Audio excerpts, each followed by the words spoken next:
7 дахь бодлогын хувьд ангийн сурагчдын тэг 10.4 хэсэг нь хөвгүүд байсан. 10 хэсгийн маань 4 нь хөвгүүд байсан байна тийм ээ. Тэгэхээр бид нар бол хөвгүүд бол 4 хэсэг, тэгвэл үлдсэн охтууд бол яг 6 хэсэг байсан гэсэн. За тэгвэл охид хөвгүүдийн харьцааг бол гэсэн. Тэр охтууд нь уртаа байгаа учраас 6-г харьцах нь 4 юм байна. Гэтэл биднэрт ийм хариулт байхгүй учраас энийгээ биднэрт 2-т хуваагаар хэлбэрчилчихье тийм ээ. Тэгэхээр 6-г 3-т хуваах, 2-т хуваахаар 3, 4-ийг 2-т хуваахаар 2 гээд бидний хариулт А хариулт байна.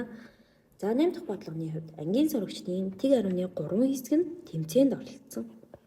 Тэгэхээр тэмцээнд бол яасан бэ гэхээр нийтдээ 10 хэсэг зүйлийн маань 3 хэсэг нь орсон гэсэн. За тэгэхээр үлдсэн сурагчид нь гэхээр биднэрт 10 хэсгийн 3 тэмцээнд орсон бол үлдсэн 7 хэсэг нь үлдэнэ гэсэн. Энэ нь бол хөгжөөнд дэмжиж байгаа юм байна. Тэгэхээр 21 сурагч хөгжөөнд дэмцсэн. Тэгэхээр энэ 7 хэсэг бол 21 сурагчтай тэнцээ ах нь.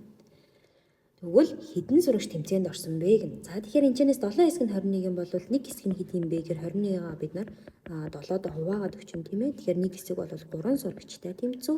Гэтэл тэмцээнд бол 3 хэсэг орсон учраас 3-ыг 3-аар үржүүлээд 9 сурагч бол тэмцээнд орсон байх нэ гэдэг. В хариулт гарч ирж байна.